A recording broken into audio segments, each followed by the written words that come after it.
दोस्तों, मैं हूं उदय ठाकुर और आप देख रहे हैं स्टूडेंट्स, टीचर्स और पेरेंट्स का फेवरेट चैनल टीओ उदय ठाकुर। दोस्तों, अगर आप दिल से इस दुनिया के सबसे अच्छे माता पिता बनना चाहते हैं तो उस वीडियो के हर मोमेंट को आप एंजॉय कीजिए और जानिए कि कैसे बनेंगे आप दुनिया के सबसे अच्छे माता पिता।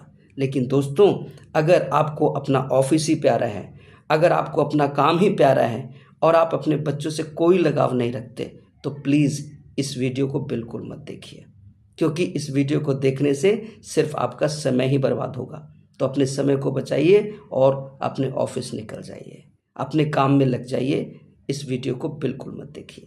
लेकिन दोस्तों, अगर आप चाहते हैं कि आपके माध्यम से आपका बच्चा इस पूरी दुनिया का एक स्टार बने, एक ऐसा स्टार जो पूरी दुनिया को रोशन करे, तो दोस्तों इस वीडियो के हर मोमेंट को आप एंजॉय कीजिए। इस वीडियो में बताई गई हर एक बात को अपने जीवन में उतारिए दोस्तों, क्योंकि आपको मैं देने जा रहा हूं ऐसे 11 टिप्स जिसकी मदद से आपका बच्चा बनेगा इस दुनिया का सितारा। चलिए दोस्तों, जानते हैं।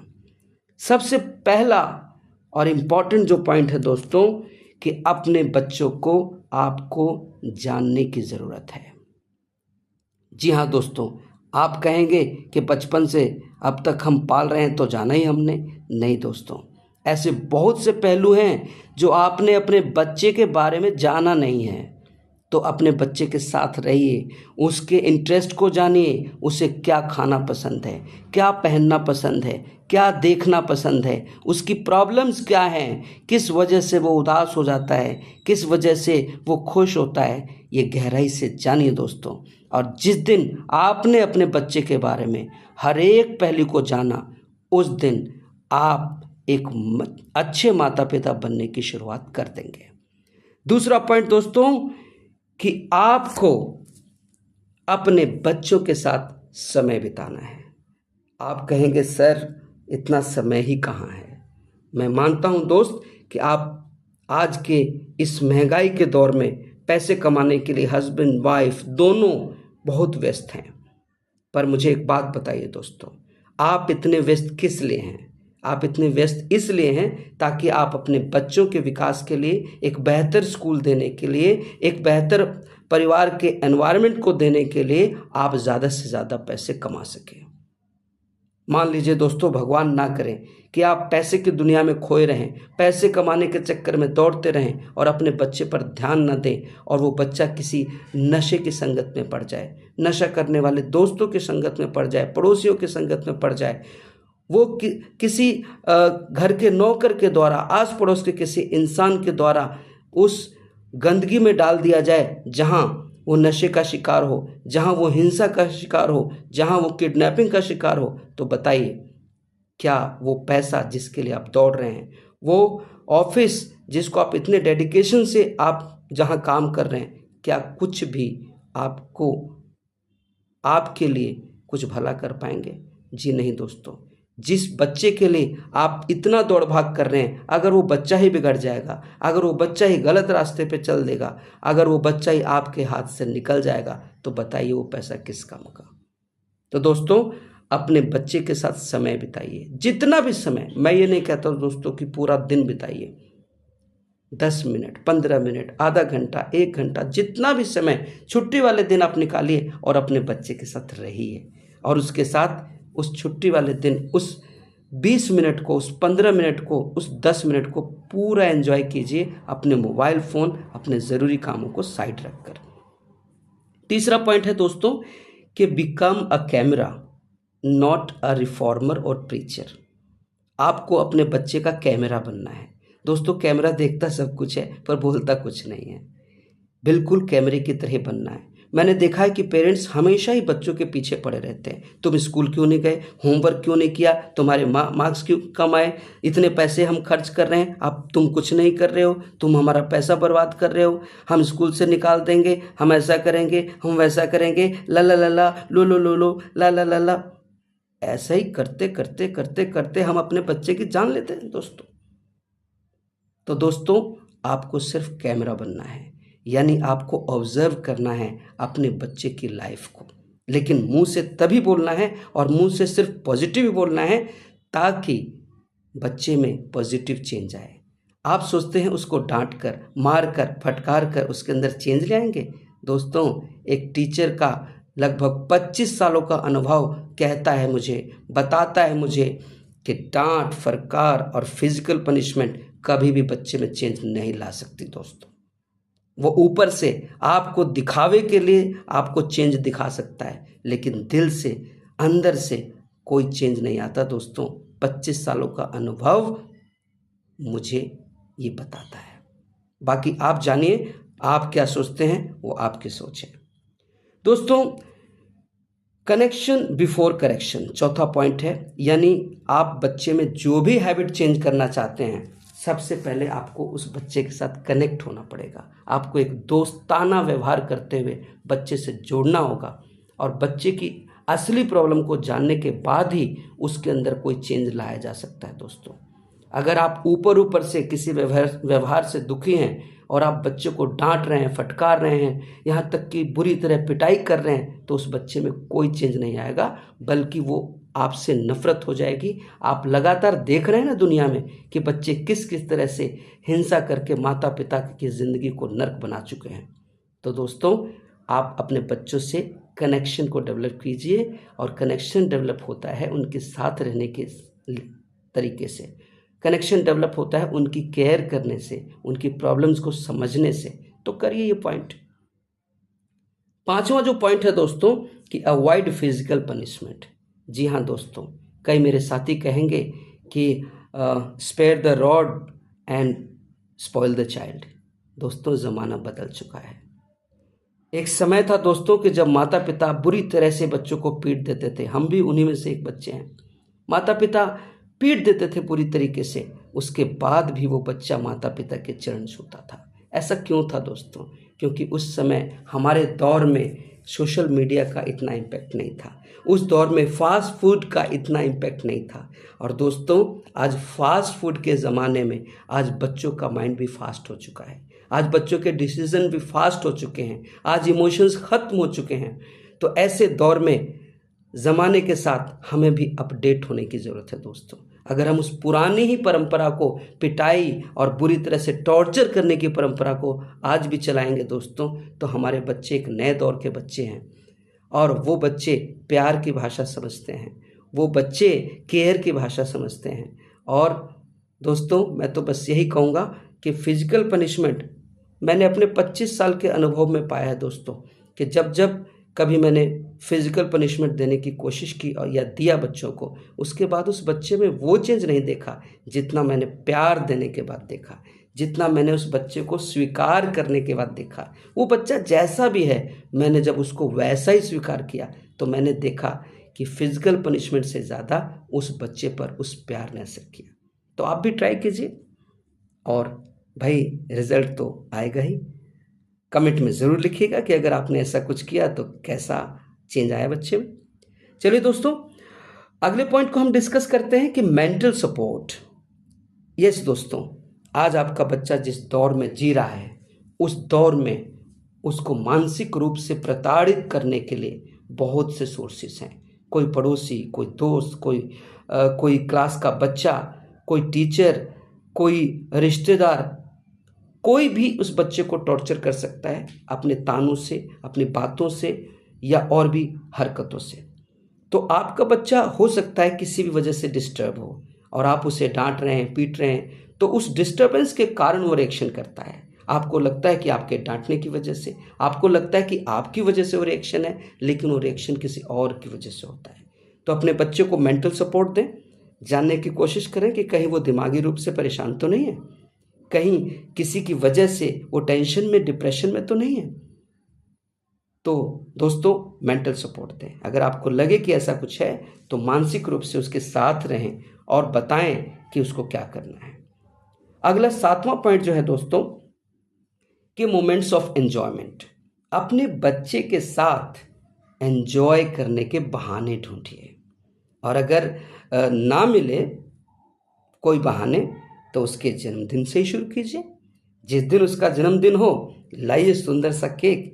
भाई कुछ खर्चा तो होगा, लेकिन ये खर्चा नहीं होगा दोस्त, वो आपके बच्चे की लाइफ में इन्वेस्टमेंट होगा। आप सुंदर सा केक लाइए। ज़्यादा किसी को इनवाइट करने की हिम्मत नहीं है या ज़्यादा किसी को इनवाइट करने के मान लीजिए बजट आपका नहीं है तो कोई दिक्कत नहीं, अपने परिवार के जितने भी सदस्य हैं, 2 लोग, 4 लोग, 10 लोग, उनके बीच ही मनाइए। तो दोस्तों, अपने बच्चे के जन्मदिन से शुरुआत कीजिए और अपने बच्चे के लाइफ के छोटे छोटे मोमेंट्स को आप एंजॉय कीजिए। दोस्तों, कुछ लोकल टूर्स भी एंजॉय किए जा सकते हैं। आजकल तो दिल्ली जैसे शहरों में मेट्रो है। कुछ ही समय में आप मेट्रो की मदद से किसी भी पिकनिक स्पॉट पर लोकल टूर एंजॉय कर सकते हैं। आउट स्टेशन टूर का अगर बजट हो तो उसको भी एंजॉय कीजिए। और अगर आप बच्चे के साथ छोटे छोटे मोमेंट्स को, बच्चे ने मान लीजिए कि यूनिट टेस्ट में अच्छा परफॉर्म किया है, अरे भाई पहले उसके मार्क्स 0 आते थे, लेकिन वो 4 मार्क्स लाया है, आउट ऑफ 10 4 लाया है, तो भाई 4 मार्क्स को एंजॉय कीजिए और बच्चे के साथ एंजॉय करते हुए, डांस करते हुए, गाते हुए आप उस मोमेंट को एक यादगार मोमेंट बनाते हैं। तो दोस्तों, इस तरीके से छोटे छोटे मोमेंट्स को आप एंजॉय कीजिए। 8वां जो पॉइंट है दोस्तों, create growth environment in families. दोस्तों, मैंने देखा है कि इंडिया के, हमारे देश की सबसे बड़ी दुर्भाग्य की बात है दोस्तों कि हमारे परिवारों में ग्रोथ एनवायरनमेंट है ही नहीं। मैंने देखा है भाई को भाई से जलते हुए, मैंने देखा है भाई को भाई का कत्ल करते हुए, मैंने देखा है भाई को भाई से अलग होते हुए। ठीक है दोस्तों, अब ये मत कहिएगा कत्ल करते देखा है तो आपने गवाही क्यों नहीं दी। अखबारों में पढ़ा है, वीडियोस में देखा है, और देखा है परिवार के सदस्यों को एक दूसरे को ताने देते हुए, एक दूसरे को डिस्टर्ब करते हुए, और ऐसे माहौल में पति पत्नी को लड़ते हुए देखा है दोस्तों। पति 50 बातें बच्चों के सामने पत्नी को कह रहा है, पत्नी जो है अपने पति को उल्टी सीधी बातें बच्चों के पीछे कह रहे हैं, कभी मार पीट। इस सारे एनवायरनमेंट को जब एक बच्चा ऐसे एनवायरनमेंट में रहेगा दोस्तों, क्या उसकी ग्रोथ हो पाएगी?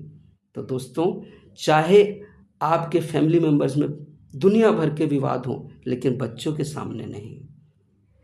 आप अपने विवादों को शांतिपूर्वक बैठकर, बच्चों से अलग बैठकर डिस्कस करें और घर में पढ़ाई का माहौल, एक बेहतर आगे बढ़ने वाले विकास के माहौल को डेवलप कीजिए दोस्तों।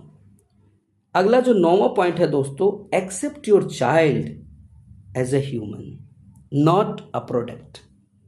दोस्तों, जब हम ऑर्डर करते हैं किसी प्रोडक्ट को फ्लिपकार्ट से या अमेज़ोन से, तो हम कुछ फीचर्स को उसमें सर्च करते हैं। यानी मोबाइल हमें चाहिए तो उसका रैम रोम बड़ा अच्छा होना चाहिए, उसकी पिक्चर क्वालिटी बड़ी अच्छी होनी चाहिए, उसका जो साउंड है बड़ा अच्छा होना चाहिए, स्क्रीन बड़ा छोटा बहुत ही क्लियर होना चाहिए और स्लिम होना चाहिए। ऐसे करके बहुत सारी स्पेसिफिकेशंस को हम डालते हैं उस प्रोडक्ट में। तो दोस्तों, वो प्रोडक्ट है और 2 साल बाद, 4 साल बाद, 5 साल बाद वो आउटडेटेड हो जाएगा, फिर एक नया प्रोडक्ट आप लेंगे। लेकिन आपका बच्चा कोई प्रोडक्ट नहीं दोस्तों। एक बच्चा जन्म से लेकर अपनी मौत से पहले तक एक ऐसा इंसान है जिसके अंदर एक दिमाग है, जिसके अंदर एक सोच है, जिसके अंदर एक फीलिंग है, तो वो ह्यूमन बीइंग है दोस्तों। तो अपने बच्चे को ना एक इंसान के रूप में आप लीजिए, एक प्रोडक्ट के रूप में नहीं कि आपके बच्चे को गाना भी आना चाहिए, एक्टिंग भी आना चाहिए, अच्छी आदतें भी होनी चाहिए, टीचर की रिस्पेक्ट भी करना आना चाहिए, ये होना चाहिए, वो होना चाहिए। अरे फिर तो अपने इंसान की जगह एक प्रोडक्ट चाहते हैं अपने बच्चे में। नहीं दोस्तों, आपका बच्चा जैसे भी है उसको वैसा ही एक्सेप्ट कीजिए। आपका बच्चा अगर गुस्सा करता है तो उसको गुस्सैल के रूप में एक्सेप्ट कीजिए और उस गुस्से का इलाज अलग अलग तरीक़ों से कीजिए। मैं बहुत से वीडियोस बनाने वाला हूं दोस्तों इन टॉपिक्स पर कि कैसे आप बच्चे के गुस्से को कंट्रोल कर सकते हैं। तो दोस्तों, इस तरीके से अपने बच्चे का ख्याल रखें। 10वां जो पॉइंट है दोस्तों, कि अपने बच्चे को आज़ादी भी दीजिए। मैंने कई पेरेंट्स को देखा है कि कभी भी बच्चे को अकेले नहीं छोड़ते जी। ओवर केयरिंग बच्चे को अपंग बना देते हैं दोस्तों। एक सड़क भी आप पार करा रहे हैं तो साथ हाथ पकड़ के करा रहे हैं। अरे बच्चे को आज़ादी दीजिए दोस्तों, बच्चे के साथ लगे रहिए, बच्चे के साथ कैमरा बनकर उस पर नज़र रखिए, लेकिन इतना भी ज़्यादा ओवर केयर मत करें दोस्तों कि वो प्रॉब्लम्स को फेस ना करें लाइफ में। यहाँ तक कि सड़क पार करनी हो और आप किसी दिन उसको अकेले पार करनी हो और उसी दिन वो एक्सीडेंट का शिकार हो जाए। क्यों? क्योंकि आपने उसको कभी मौका ही नहीं दिया खुद अपने दम पर सड़क पार करने के लिए, कभी उसको मौका ही नहीं दिया अपने डिसीजन लेने के लिए। तो कभी आप जब बच्चे के साथ रहें तो कभी उसको आज़ादी दीजिए कि वो खुद पेमेंट कर सके दुकानदार को, खुद बैलेंस को ले सके, खुद उससे बात कर सके, खुद प्रोडक्ट की जानकारी ले सके। यानी आप सिर्फ कैमरा बनकर उसको ऑब्जर्व कीजिए और अपने सामने ही पहले ट्रेंड कीजिए, रोड पर पार करना सिखाइए, देखिए कि वो रोड सही पार करता है कि नहीं। आप किसी भी काम को सिखाइए, ऑब्जर्व कीजिए कि वो सही कर रहा है कि नहीं, फिर बिल्कुल फ्रीडम दीजिए उस काम को खुद करने के लिए। तो दोस्तों इस तरीके से ये फ्रीडम जो है बच्चों में कॉन्फिडेंस को लाएगा और बच्चों में स्किल्स को लाएगा। आप अलग अलग स्किल्स को पहले सिखाइए और उसे करने दीजिए। इस तरीके से बहुत बड़ी हेल्प मिल जाएगी बच्चों को। 11वां और अंतिम जो पॉइंट है दोस्तों वो है develop deep relation with your children. और डीप रिलेशन कब डेवलप होता है दोस्तों? सिर्फ आपको उपदेश नहीं देना, ये अच्छा है, ये करना चाहिए, ये बुरा है, ये बिल्कुल मत करना, तुम ऐसे मत करो, तुम वैसे मत करो, तुम बहुत खराब हो, तुम में ये आदत बड़ी खराब है, इस तरह की बातें नहीं करनी दोस्तों। आपको थर्ड पर्सन अप्रोच अपनाना है। ये थर्ड पर्सन अप्रोच होता क्या है दोस्तों कि डायरेक्ट बच्चे को दोष मत दीजिए कि तुम खराब हो, डायरेक्ट बच्चे को मत कहिए कि तुम्हारी आदत खराब है, बल्कि एक तीसरे किसी बच्चे का एग्जाम्पल लीजिए, और तीसरा ऐसा बच्चा जिसका एग्जिस्टेंस ही नहीं है। ठीक है, आप ऐसे बच्चे का एग्जाम्पल दीजिए, ऐसा ना हो कि आप उसके फ्रेंड सर्कल का ही एग्जाम्पल दें और वो बच्चा जाके उससे वेरीफाई करने लगे। तो किसी कहानी के माध्यम से, किसी थर्ड पर्सन के माध्यम से अपने पुराने, अपने लाइफ के अपने दोस्तों का एग्जाम्पल देकर आप उस आदत को बताइए और बताइए कि उस आदत की वजह से, उस गुस्से की वजह से, उस प्रॉब्लम की वजह से आपके दोस्त को क्या क्या प्रॉब्लम हो गई थी, आपके फैमिली मेम्बर को क्या क्या दिक्कत हो गई थी। इस तरीके से आप थर्ड पर्सन अप्रोच करके आप उस बच्चे को सावधान कर सकते हैं और अपने बच्चे में बहुत बड़ा चेंज कर सकते हैं। और दोस्तों सैंडविच अप्रोच भी अपनाइए। सैंडविच अप्रोच क्या होता है दोस्तों? आपने सैंडविच खाया होगा, ऊपर से ब्रेड होती है, नीचे भी ब्रेड होती है और बीच में सॉफ्ट सॉफ्ट फिलिंग होती है ना, क्रीम है, सॉस है, उसके अंदर खीरा है, टमाटर है और पत्ता गोभी है, ये सारी फिलिंग होती है बीच में। तो इसी तरीके से आपको भी सैंडविच अप्रोच अपनाना है अपने बच्चे को इम्प्रूव करने के लिए। ये सैंडविच अप्रोच होता क्या है दोस्तों कि आपके बच्चे के अंदर अगर 90 बुराइयां हैं तो कम से कम 10 तो अच्छाइयाँ होंगी। अरे छोड़िए दोस्तों, 10 भी छोड़िए, कम से कम 100 में से एक तो अच्छाई होगी ना। तो आपको क्या करना है, जब भी बच्चे के व्यवहार में चेंज करना है दोस्तों, तो उस बच्चे के अच्छे व्यवहार को, यानी ब्रेड को, है ना, ऊपर नीचे की जो कवरिंग है ब्रेड, यानी आपके बच्चे के अच्छे व्यवहार से शुरू करना है, उसको प्रेज करना है कि बेटा आप जो इतनी केयर करते हो ना, मुझे बहुत अच्छा लगता है। बेटा आप जो सुबह सुबह जल्दी उठ जाते हो ना, कितनी अच्छी आदत है आपके अंदर। बेटा आपकी हैंडराइटिंग कितनी अच्छी है। बेटा आपकी टीचर तो आपके बारे में बहुत बड़ाई करती है। इस तरीके से कुछ भी एक ऐसी आदत होगी जिस आदत को पकड़कर आप बच्चे के साथ डीप रिलेशन की शुरुआत कर सकते हैं। और उस अच्छे रिलेशन को पकड़कर आप उस बच्चे को पहले प्रेज कीजिए। प्रेज करने के बाद उसको बताइए कि बेटा आप तो इतने अच्छे हो, लेकिन ये जो पॉइंट है ना बेटा, इसकी वजह से बहुत दिक्कत हो सकती है आगे। अगर ये भी आप सही कर लो तो दुनिया के सबसे अच्छे बच्चे बन जाओगे आप। इस तरीके से सैंडविच अप्रोच का यूज़ करना है और अपने बच्चे के अंदर जो क्वालिटीज़ आप चाहते हैं उन क्वालिटीज़ को लाना है। थैंक यू दोस्तों, आपने जाने 11 ऐसे टिप्स जो अगर आप जिन पर अमल कर दें, अगर आप इसको एक मैनुअल के रूप में माने, एक वर्कशॉप के रूप में माने और अपने अंदर ये चेंजेस लाएं बच्चे की बेहतरी के लिए, तो दोस्तों मुझे विश्वास ही नहीं बल्कि ये पक्का इरादा है समाज को चेंज करने का। और दोस्तों, समाज चेंज होगा आपसे, आपके बच्चे से, आपके परिवार से। तो थैंक यू वेरी मच। इसी तरह की पेरेंटिंग वीडियोस मैं लाता रहूँगा दोस्तों। चैनल को सब्सक्राइब कर लीजिएगा, क्योंकि नोटिफिकेशन आपके पास आएगा और इसी सीरीज़ की वीडियोस को आप देख पाएंगे। आप शेयर भी ज़रूर करें, क्योंकि एक वीडियो हो सकता है लाखों बच्चों को उनके पेरेंट्स के टॉर्चर से बचा ले। हो सकता है एक वीडियो लाखों बच्चों के जीवन में बहार को ले आए। तो दोस्तों, कमेंट भी ज़रूर कीजिए, क्योंकि आपके कमेंट्स मेरे लिए मोटिवेशन है दोस्तों। और मैं इसी तरह की यूज़फुल वीडियोस को, पेरेंटिंग की वीडियोस को बनाता रहूँगा। Thank you very much.